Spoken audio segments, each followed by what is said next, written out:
Hi, this is Srinivas Tamada, founder of Nihilation.info. This video I'm going to talk about it's a Firebase storage. I made a simple application using Ionic and Android. Basically, you can authenticate using the Google login, and I just covered the login and the authentication flow as well. So once you log in, you can choose to upload images, and you'll see a simple preview here from the Firebase once it got uploaded. So yeah, right now you can choose one by one and you can upload, and there is a logout. The Firebase is offering a lot of things, so you see you can host it as well, and you can see the storage here, and there is an upload folder, and you'll see all the images whatever I'm uploading. So that's what I'm going to explain using Ionic. Yeah, for this you need a for this you need the latest node version. And the same way you have to install the Ionic. If not, you can use the same thing for the Angular as well, uh, because nothing is just Ionic is just giving a skin, nothing much. So yeah, you can start a project using Ionic start or ng start. I'm using Ionic for a template for this mobile thing, and I'm just giving a project called Ionic Storage, and it's going to prompt you like what kind of framework you want to choose. I'm just giving Angular now, and I want the tabs for now, and if you want to target for the mobile, you just give S, and this takes some time and to install all the dependencies. And now project got generated. I'm just changing my directory to Ionic storage, and let me clear it off. Right now I just configured for the images. If you want, you can upload PDF videos, and Firebase is storing all of the things. So let me open the source code with Visual Code, and let's begin from here, and you will get this kind of these are the default files. So let me launch the application with Ionic serve. So basically this will run at localhost 8100. Yeah, now the project got launched, and basically it comes with three tabs. But now we're going to add authentication for this. I'm going to configure a new route like a login, because Firebase need a proper authentication to protect the storage. So there are some certain default rules. We cannot open it for everyone. So we need some authentication as well. Let me change the application a little quickly to modify with the login tab. So let me stop this and we'll go to the Visual Code, and let's open this terminal, and let me start from here.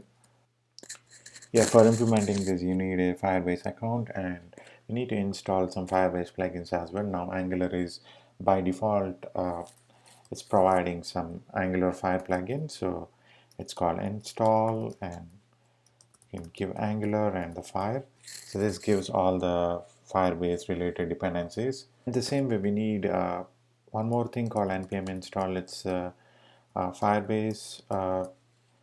I think this has some providers to connecting with the social login with the Google. Some reason they haven't there in the Angular Fire.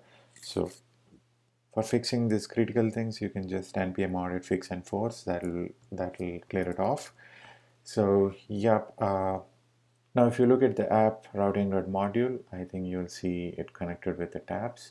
So we need to protect these tabs before authenticating. So we need a login page. So I'm going to use ng command to generate a component called login. So this is our login page. If user is not login, I think we need to redirect to this page.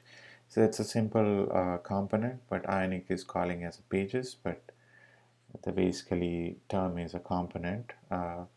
So the same rules we are following to connect here with this route.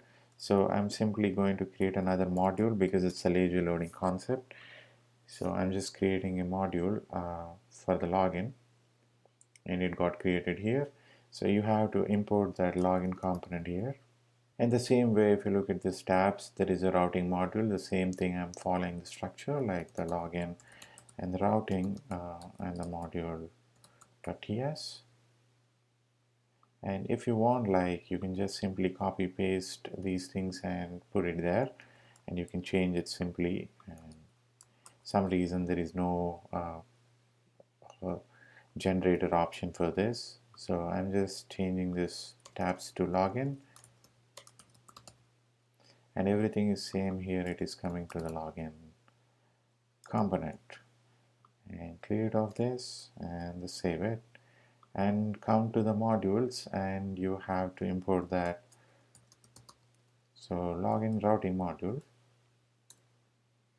So now all set, and we need some default one is because we are working with Ionic, so you can import the Ionic module as well. And now back to the routing, and I'm going to create another path for this. It's a default one, goes to the tab, so I'm going to copy paste the same thing and instead changing to the login, and here this goes to login and login, and this is going to be login page, sorry, login module. So now we got connected for the login page. Let's start this project and see is working or not. And the project got started, and let me open the login, and if you see, the login works. So anyway, we're going to modify it. We introduced a new route called login. Now we're going to start with the Firebase. So we need to create an application for the Firebase. Just create a Firebase account with your Gmail. I'm going to create a new project because since I have the old one. So I'm going to give the name called storage demo, and I'm going to delete this in future. So if you want, you just enable the Google Analytics. If you don't want, just disable it. So I'm just going to create a new project. Now the project got generated, and now click on the web. So we need to create some API keys and all. So I'm going to give the same name, and don't check this for now. So this is the most secret one. You just copy this. We need this. So let me copy this, come to the project. I'm going to create a new config folder. So basically we're going to keep all the keys, all the configurations here. I'm going to create another file called Firebase config.ts. And this is a simple export constants.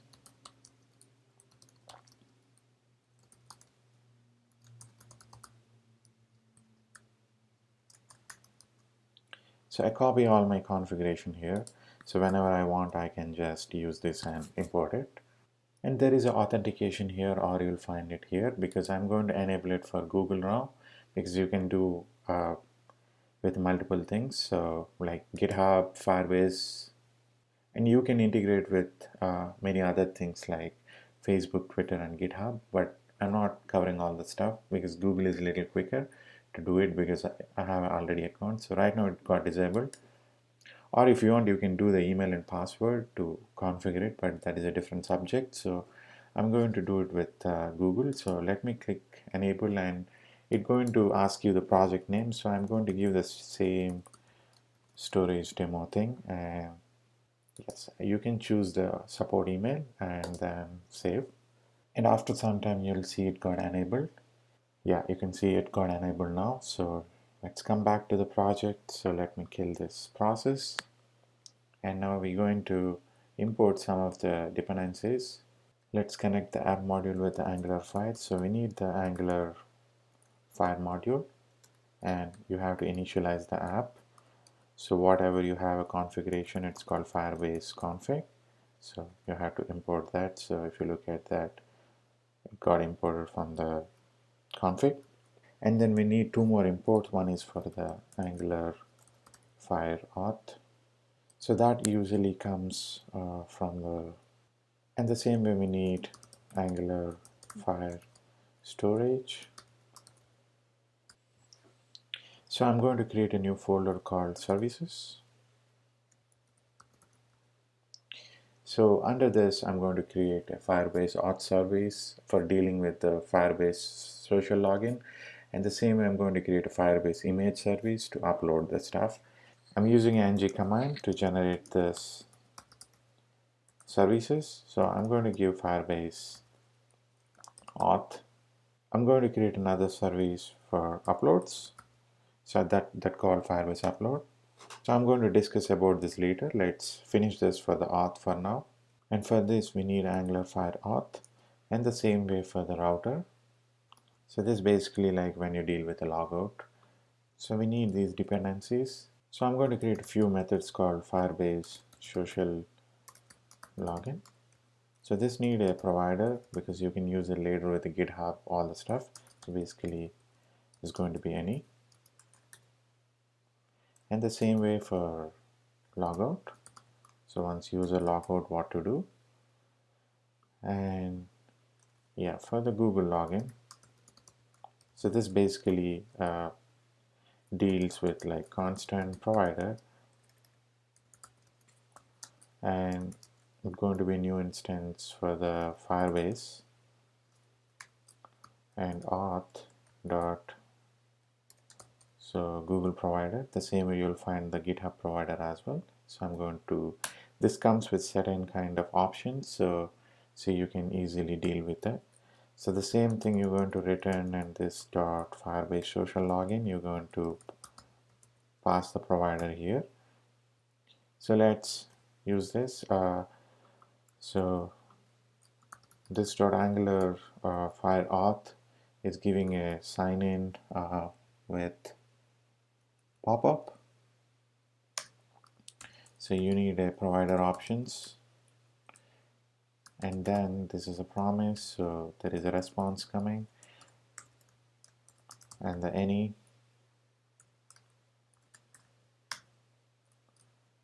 and if you want you can just console log the response.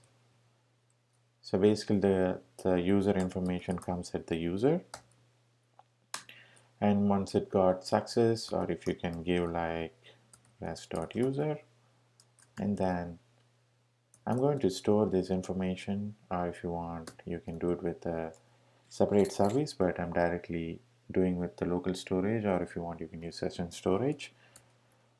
And I'm going to name this value keep is user, and then whatever information is coming I'm going to converting into the stringify, and the response.user I'm storing into the local storage. And once this got success, the default route is like for us tabs, so that is a home page, so you can give empty ones because the default one goes, if you look at here, and the empty one goes to the tabs and it automatically redirects and looks good. And once it got logout, and the same thing, this dot auth fire service, and there is a sign out option as well, you can use this. And then we have local storage, right? So the local storage dot set item, and you can just clear it off, or but I'm going to clear it off here, and then the local storage dot remove item, and the user I'm going to remove the key as well.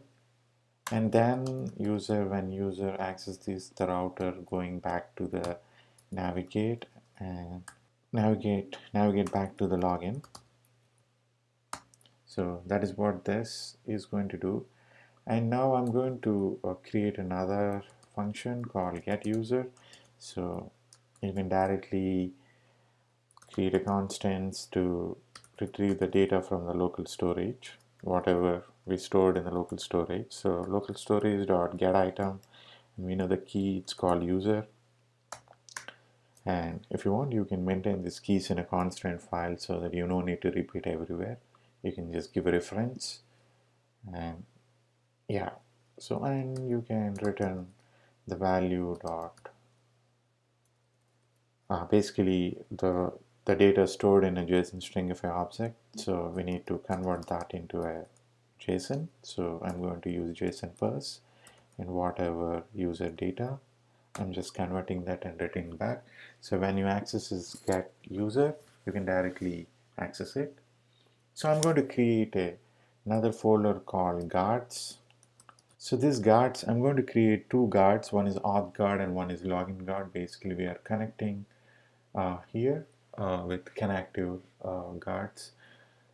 So the basically routes is going to protect if anybody accessing the tabs directly, and instead once you're already logged in, and it it should automatically goes to the tabs. If not logged in, it come back to the login. So that's the part we're going to do with this guards, and we're going to connect with this here. So I'm going to create two guards. One is auth guard ts, and the same way I'm going to create a new one called login guard.ts. So this is the basic structure of the auth guard with a connective method. The same service I imported, I was just checking like if the get user information is there. If not there, and it goes to the login, otherwise it's true and give access. And for the login one, it's going to be opposite for that. So the login guard is exactly opposite to the auth guard. Basically, we are going to integrate with the login route. So this basically check if user information is there in localhost, it directly jumps into the home page, like it goes to the tabs instead of showing the login page. So this two, we are going to connect with this here. And this is a method called canActivate. And then this is going to be auth guard.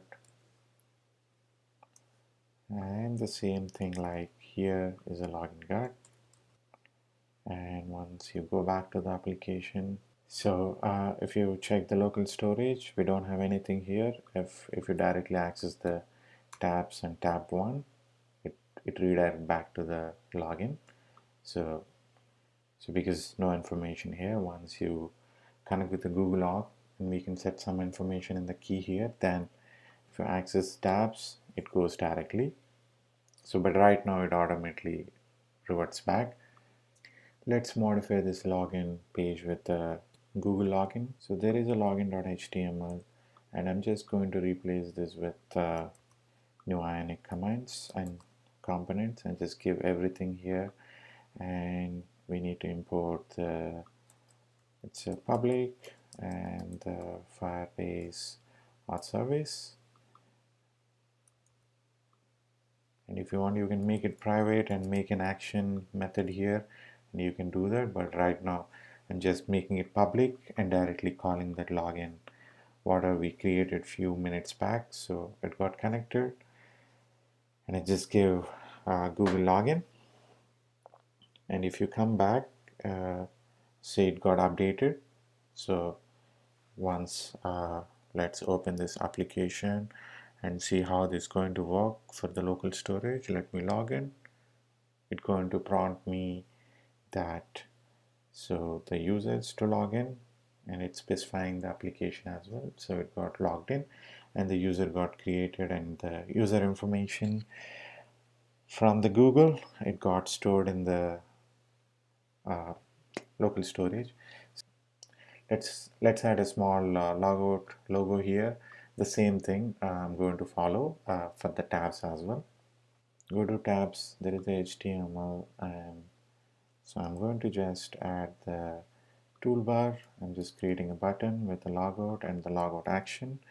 So that's what I said. There is you can just create a logout action, and then you can import that. It's a different way, like if you're not comfortable adding it, so Firebase and Firebase, or you can just give public method as well. And then I'm going to give this dot Firebase, this, and then logout. Yeah, that's it. If you come back, so it's already, we have a key right now, so that by default it comes here. If you access it login, so it will directly come back to the tabs route.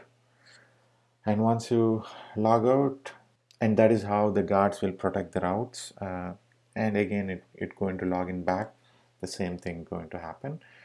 So now looks good after login. And now let's add upload component here, and with some little preview. And before that, you can just, if you want, you can see this auth, what are the users got logged in. You can see here, you can see all the list of users here. And Firebase is not for free, but if you cross more than 50,000 users, they may charge some cents for the user. but initially if you want to start up some application, it'll be free to use. So if you have more users, then only you have to think about it. And let's come back to the storage. So this is the storage. I'm going to create a storage as well. So let's get started. And this is a default security rule, but later I'm going to explain how to protect this. But for now, just keep it. And now it's going to prompt you to choose the region for the storage. Once you choose it, like that's it. But there is no price difference. Basically, they give some 20 GB bandwidth free.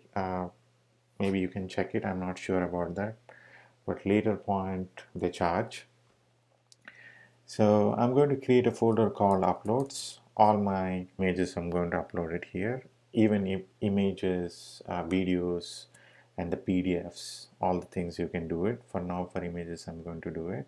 The rules you can configure it based on the folder level as well, what to write, who can write, all the stuff. But if you see right now, only authenticated users can, auth is required. And come back to the project. So I'm going to create another folder called components.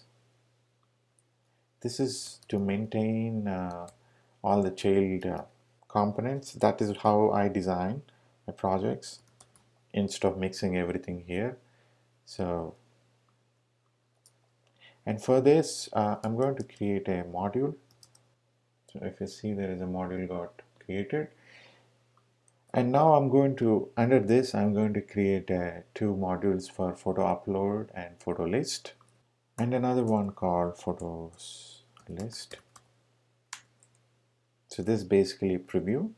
So if you import this component module, wherever we have 3 pages, 3 tabs, wherever you can import this will work. So let me import these things. Some reason Ionic is not supporting, but if you do the same thing in a basic Angular app, this automatically updates.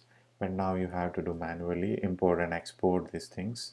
So photos list component and photo upload component, and the same thing you have to export these.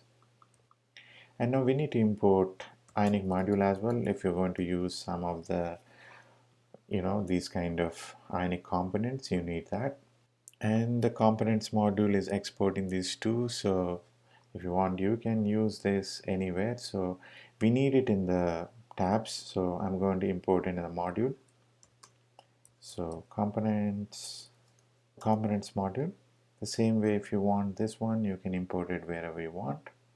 So I'm going to clear it off the default ones, and if there is a default modules like this, we don't want it, so I'm just clear it off. And come back to the home. There is a card component. I'm just directly pasting it, and then here is the name I'm going to display. I just copied it from the existing one. Let's connect this from the page. So let's come back and just create a public user profile data, and this implements ng on in it because we need the data on the page load, and then come to and create ng on init. And here the data we are actually calling from the service. It's called this dot firebase auth service dot get user. So here you will get all the information. So this one I'm just passing to the HTML, and we call it, this is actually user data. This is a display name for that is how Google is giving. So here you will get the name, and so I just added a photo upload. So the photo upload, the method, it got exported here. So this is the name of that upload. Let's see how this is going to display. So if you see, the photo upload works, and the name from the display name, so Srinivas Tamada, it's coming up here, and I'm just updating the titles, everything properly. Now time to work with the upload thing. So let's close everything and come back to the upload service. And we need this storage, Angular storage thing. And this is the Angular storage. You can import it from the Fire storage. So we're going to use this. There is a method I'm going to create. It's called store image, and this need like image data. It's basically coming from the file input. So this is going to be any. And this is a asynchronous function because it's basically a promise, because so when you upload image, it will take some time to get back the callback response. So yeah, I'm going to use a try and the catch if you have any exceptions for this to check. And now inside the try method, we need a few options. Like, let me create a location. So the location we created, it's called uploads. So this we need to pass it to the Angular Fire storage, and we need to return promise. So this takes a little time to upload a new image and wait for the callback response. And now inside that, so we're going to create a constant file for picture reference. So this is going to be the Angular Fire storage, and the reference going to be this dot location. You need two parameters to pass. I mean this one, like location plus the image name, what you're going to create. So basically you have to generate an image name with your own name. So I'm going to create another constant file for image name. So I'm going to create another method for the image name. So it's basically like I'm going to generate a new timestamp and some random number I'm adding, and I'm just every image I'm just adding some random number. So if you want, you can just pass the user information and you can link with that. If you want whatever you want, you can generate. For now, I'm just adding the timestamp. So basically location and the timestamp.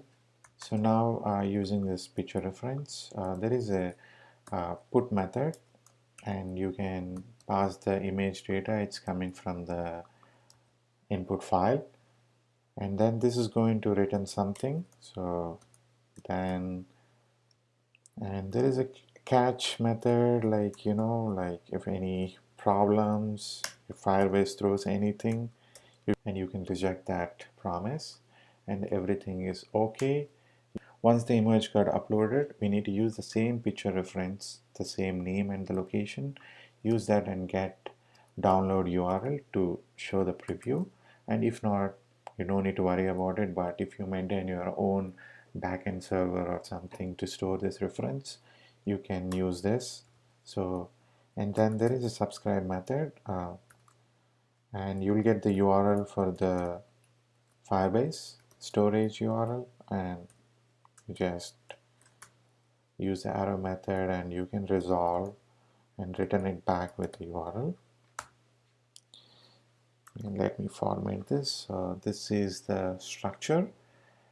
Once it got resolved, it come back with the URL. You can use this store image method. You can directly access it. So let's go to the uploads. Upload component. The upload component, we need a small input, and there is a form input form method, and there is an input file, and whenever I change it, I'm going to call a method with the event. So this has the file information. I'm accepting JPEG and PNG, and multiple if you want true, or if not.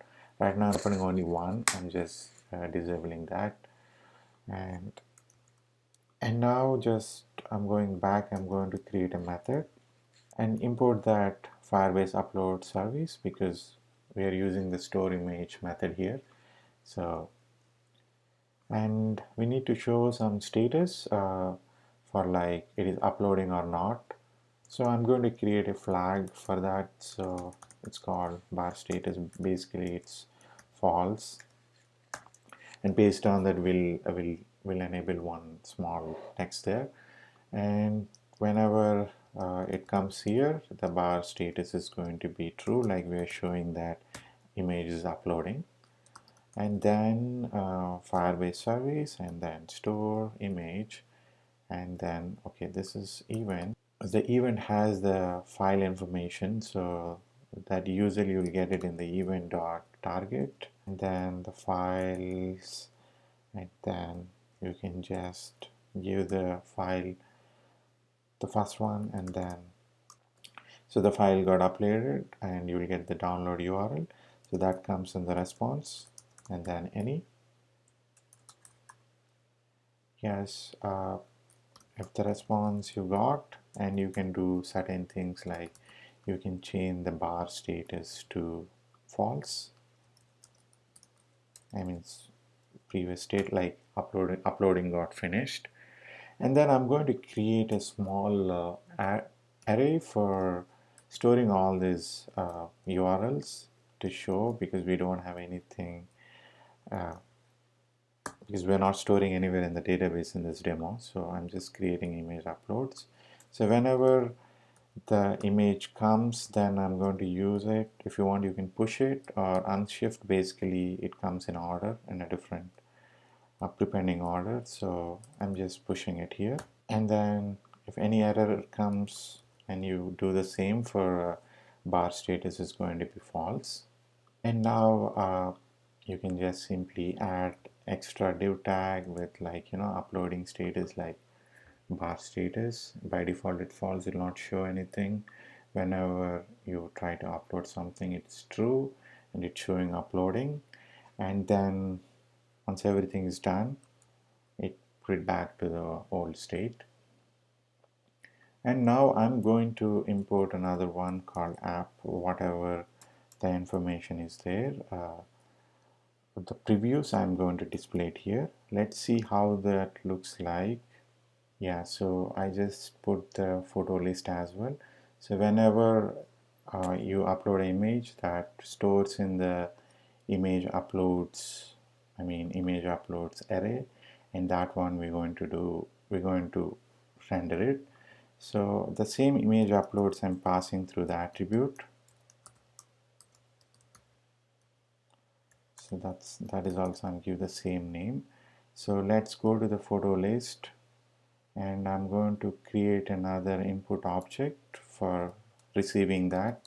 So input image uploads, going to be any. So you can import this from the core and just go back, and this is going to be the for loop. So I'm going to create another div tag, the same image uploads, and just putting it image in the image. And if you want, you can add some CSS and all. And let me add something here to make it a little better. So I'm just giving a photo preview, put everything inside. So I'm going to write a SAS, made the div into the flex, whatever div it comes, margins, and image height I fixed it to 120. Yeah, and let's come back. So let me clear it off, and all looks good. So let me log out again and quickly restart the application, because we created a lot of things. And now if you look at here, there is uploads, and let's choose, try to upload an image, and you see that upload option coming and the image got uploaded. And I'm going to upload another one. So the upshift, basically it comes here. If you push it, it comes here. And if you go to the uploads, and if you see here, and you see that images, and I am generating a timestamp with a random number. And yeah, basically the whatever Firebase is returning with a URL, that URL I'm actually storing it. You can upload images like this. I would suggest create another API to store all the user references. So this is how you can upload, and you can upload even the videos as well. Maybe I'll cover it later with a video player and all. Now comes to the rules. So this is, if you look at here, now if you look at the rules, there is no restrictions for the images. User can upload 5 MB, 10 MB, any kind of image. So if you want to restrict to save your data, so there are some security rules we need to follow. So if you look at here, so this is your app. So you just copy this. You need this because you are allowing from this region. So instead of bucket, this is your bucket name. The bucket we are allowing to everyone. Instead, you have to specifically set that it's coming from this particular app. And then if you look at this, the match, it's allowing everyone to read and write. So, but now you can just specifically set for uploads folder, and then the image ID, like image ID for everyone, and make it public. And I'm going to enhance this read and write in a different way because we cannot keep both of the things in one place. So I'm just putting back here. Here I'm just changing just reading. If anybody is authenticated, they can read it. But write, we can add some more conditions to protect this. So basically, like, I'm going to write another AND statement. There is a request, whatever the request coming, that's called resource. Request resource, I mean the size, you can just check the size here. It's always, you can add like 1 into 1024 into 1024. Basically, this is like the file says I set it for 1 MB, and if you want, you can set it to 2 MB. But right now, for a demo, I'm just setting up 1 MB to see. It's like protecting from this level. It's not going to allow more than 1 MB. If you want, you can add thing, and the same way I'm going to add another end statement to check this request dot resource, is it really image or not, because people may upload uh, names like file types and all extension they may change, but Google Firebase is going to take care of all the matches with the image types. This is going to validate the file type, what kind of file you're going to upload. So just publish it. Yeah, that's it. So now we are completely restricting here. So if you come back here, if I try to upload the same image, you may get error because this is a bigger image.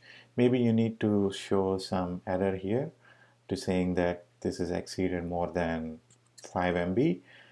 And if you upload like a little small image, it's going to take it out. So yeah, that is how it's going to work. And if you look at the files and uploads, you see it is 3 MB, 1 MB, under 1 MB only. This is the security rule, you can apply it. So that's what. And if you want to upload this into a hosting, just click on the hosting. The way I deployed like iStorage, you can add your custom domain as well. And you just get started.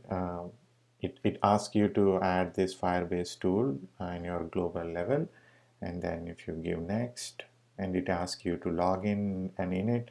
I have a couple of articles how to deal with Firebase hosting and all. You just check with that, and if you use Firebase deploy, it's going to give you an endpoint like this.